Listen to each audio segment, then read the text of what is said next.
You know, they say rule number 1 is never laugh at your own jokes. I think I break that rule every single day.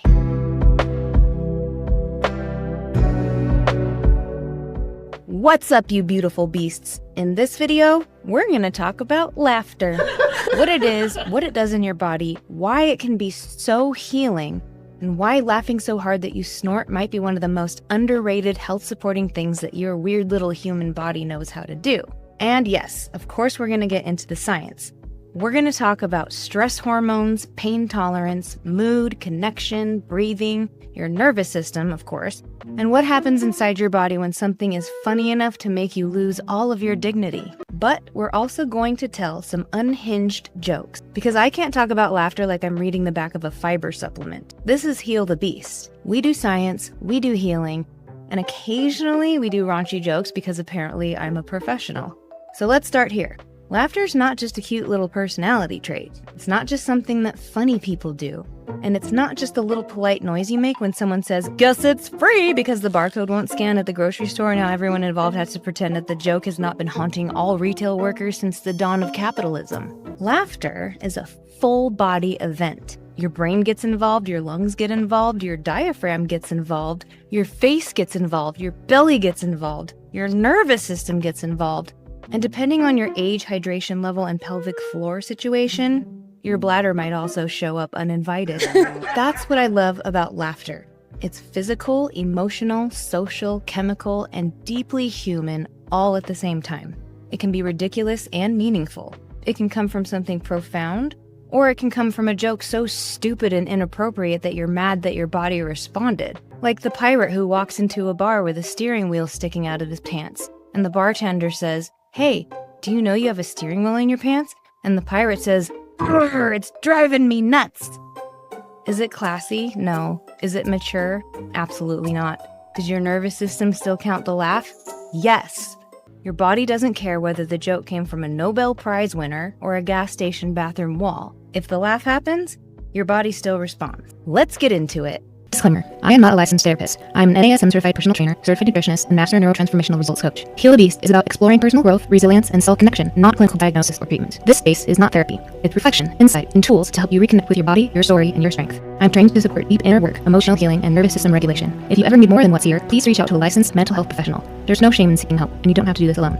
Healing isn't linear, and it doesn't have to be logical to be real. What laughter actually is. When you laugh, your body is doing a lot more than making noise. Your breathing changes, your diaphragm contracts, your vocal cords get involved, your facial muscles move, your belly can tighten, your shoulders might bounce, and if the laugh is strong enough, you might enter that silent laugh stage where nothing is coming out and the people around you have to decide whether you're having the time of your life or actively losing oxygen. That's why I want us to give laughter more credit. We tend to think healing has to look calm and pretty. We picture healing as journaling, deep breathing, stretching, drinking hot coffee while sitting in a sunbeam and looking like someone in a medication commercial who just found inner peace, a neutral-toned sweater, and excellent lighting.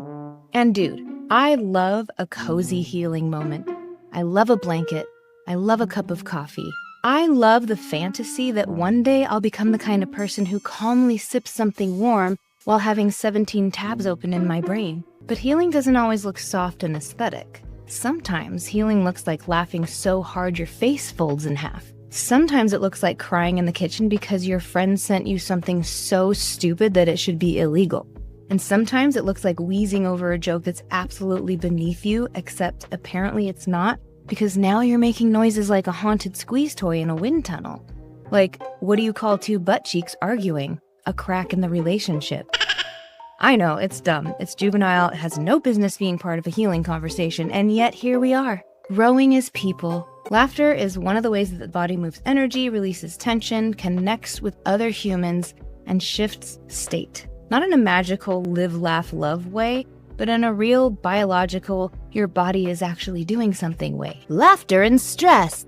So one of the big things that researchers have looked at is how laughter affects stress. Studies suggest that laughter can reduce cortisol, which is one of the hormones involved in the stress response. Now, before the internet grabs this and runs naked through a farmer's market, cortisol is not bad. Cortisol is not the enemy. Cortisol helps you wake up, helps you mobilize energy, and helps your body respond when something needs your attention. The problem's not cortisol existing. The problem is when stress becomes constant and your body starts reacting to every email, spilled drink, weird noise, and minor inconvenience like it's being chased through the woods by a bear with a clipboard. A real laugh can help your body shift out of that braced state, even if only for a minute. Laughing doesn't pay your bills, fix your job, heal your trauma, clean your house, fold the laundry, or explain why everyone in your house can locate the snack cabinet but not the dishwasher. But it can send your body a different message.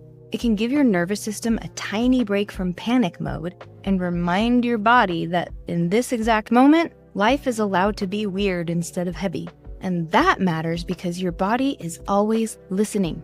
It listens to stress, it listens to pressure, it listens to conflict, it listens to doom scrolling, it listens to the mental checklist running in the background. Call the dentist, answer that email, switch the laundry, figure out dinner, investigate why the dog smells like old soup, and solve the ongoing mystery of the sock in the freezer. That doesn't mean laughter is the entire stress plan. Please don't throw away your boundaries, stop sleeping, ignore your feelings, and decide a comedy special fixed your whole nervous system. That's not healing.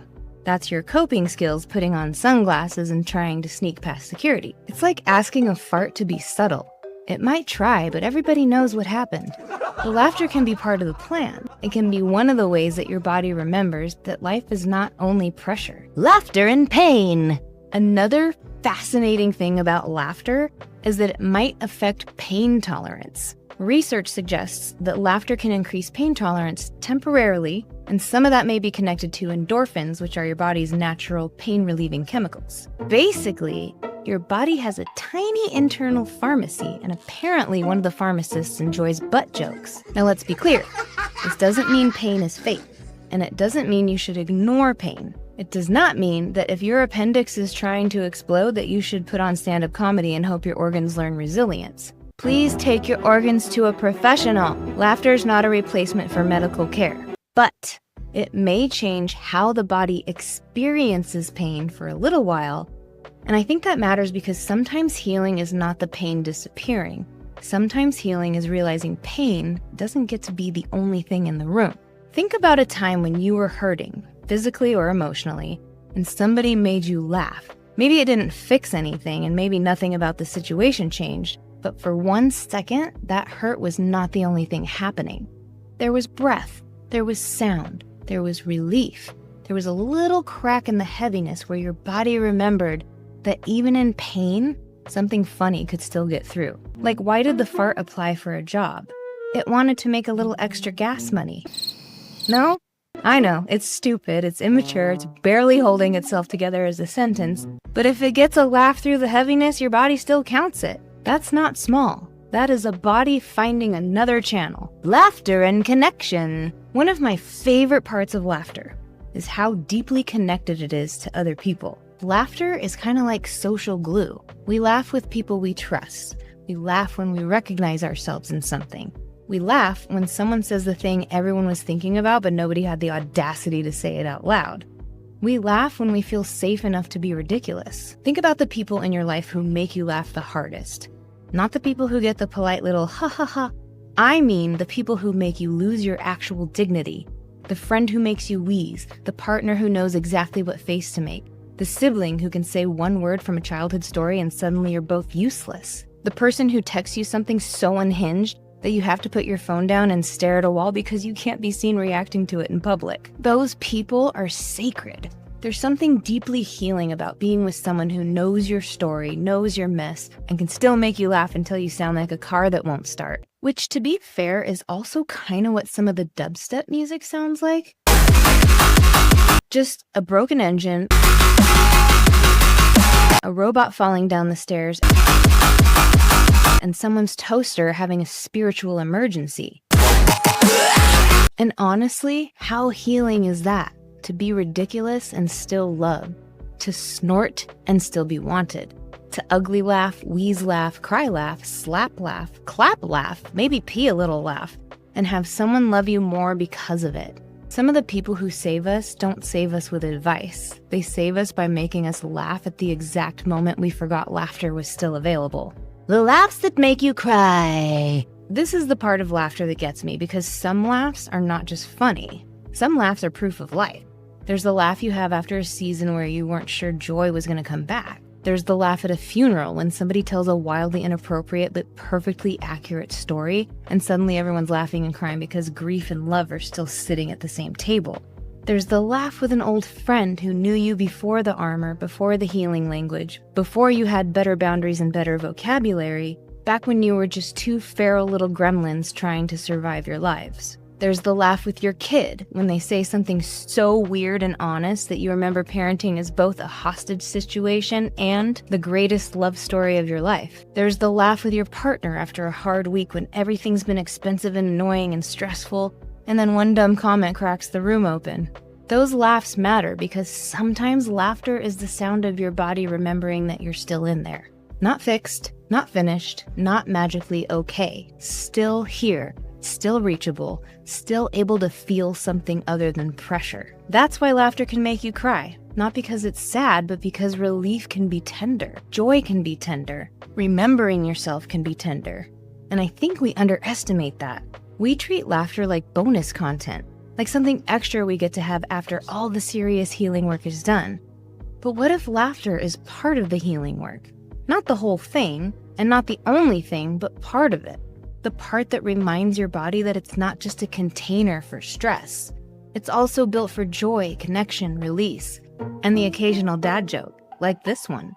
Did you know that without nipples, boobs would be pointless? Laughter and mood. Laughter also appears to affect mood. Research on laughter and humor interventions suggests they may help reduce symptoms of depression and anxiety and may help improve sleep quality in adults. And I want to say this carefully because we're not going to do toxic positivity here. Laughter is not therapy in a clown wig. It's not medication. It's not a substitute for support. And it's definitely not just cheer up, which remains one of the most punchable phrases ever assembled by the English language. But laughter can support mood because it gives the body a break from bracing. When you're anxious, your body braces. When you're overwhelmed, your body braces. When you're depressed, your body can feel heavy, muted, or far away. And when you're stressed, your brain can feel like a group project where every part of you showed up late, panicked, and deeply unqualified. Laughter cuts through all of that. It moves air, it changes your face, it changes your breathing. It brings sound into the body. It pulls you into the present moment because nobody is deeply analyzing the 5-year plan while laughing so hard they're making dolphin noises. And speaking of ocean nonsense, why did the fish blush? Because it saw the ocean's bottom. I know, juvenile, deeply stupid, barely educational, but laughter brings you back into right now, and sometimes right now needs to be lighter for a second. Laughter is physical. We also need to appreciate that laughter is physical. When you laugh hard, your heart rate can increase, your breathing changes, your diaphragm starts clocking in like it pays rent, your belly muscles contract, your face moves, your shoulders bounce, your body's doing things. You can be sitting completely still, someone says one stupid sentence, and suddenly your abs are doing involuntary crunches like they were tricked into a workout by a fart joke in cargo shorts. I ran out of breath. And honestly, that's incredible. That's biology and nonsense holding hands in a parking lot. What do you call a fake noodle? An impasta. I know it's not raunchy, it's barely a joke, but sometimes the dumbest joke walks in wearing orthopedic shoes and somehow still gets the laugh. Now, I'm not saying laughter replaces movement. Please don't cancel your walk and tell people Katie said blooper reels count as leg day. That's not what I said, and my lawyer, who is imaginary but very tired, would like me to be clear. But laughter does live in the body. It's breath, movement, sound, rhythm, release, occasionally a pelvic floor risk assessment. And for those of us who have spent years disconnected from our bodies, angry at our bodies, ashamed of our bodies, or treating our bodies like projects to be fixed instead of homes to be lived in, laughter can be one way back in. Because when you're really laughing, you're usually not checking how your stomach looks. You're not micromanaging your thighs. You're not calculating your worth, and you're not trying to look impressive. You're inside your body experiencing something real. A body that laughs is not just an object being judged. It's a living, responding, ridiculous, sacred thing. Even if the laugh comes from a joke that crawled out of a middle school locker room and somehow got a microphone. How to bring more laughter in.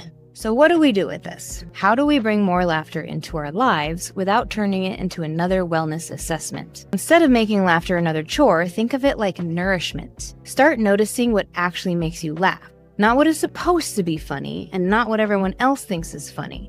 Not what makes you seem cool, smart, mature, or emotionally evolved. What actually gets you?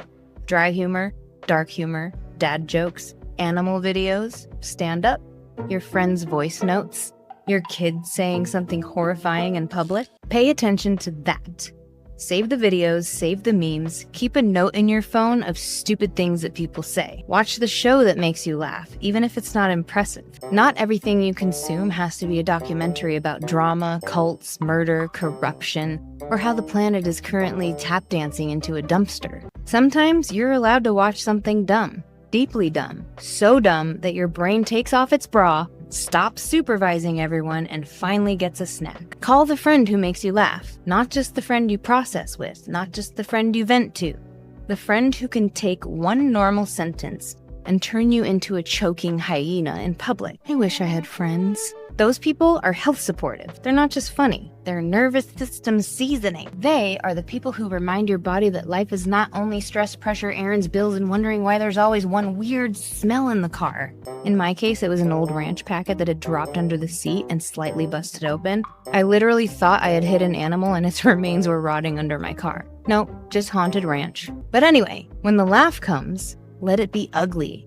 Let your face fold. Let the snort happen. Let the wheeze happen. Let your body shake. Let the tears come if they want. You don't have to look cute while laughing. Real laughter is not aesthetic. Real laughter is a minor possession. Real laughter is mascara betrayal. So, your challenge this week is simple. Find one thing that makes you genuinely laugh. Not politely, not socially. Not because someone's staring at you waiting for a reaction. Genuinely. Find the thing that makes your body betray your dignity. Send the meme, watch the clip, call the friend, tell the terrible joke, laugh in the car, laugh in the kitchen, laugh with your whole weird chest. And because I can't let you leave without one more terrible joke, here you go. What did the left butt cheek say to the right butt cheek? Between us, something stinks. I know it's stupid and childish and it belongs on a bathroom wall with suspicious handwriting. But here we are. Healing. So here's what I want you to remember. Laughter doesn't have to fix everything to help. It doesn't have to be profound to matter. And it doesn't have to be pretty to be healing. Sometimes healing sounds like deep breathing. Sometimes it sounds like crying. Sometimes it sounds like silence. Sometimes it sounds like calling your friend because you saw something so stupid you needed a witness. And sometimes healing sounds like laughing so hard that you snort over a joke so dumb it should have to wear a helmet. So go laugh. Not because everything's fine, but because you're alive, because your body knows how, because joy is allowed in the room before everything is fixed, because you're still in there.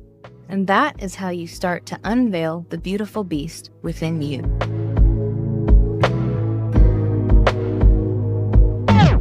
How can you spot the blind man at a nude beach?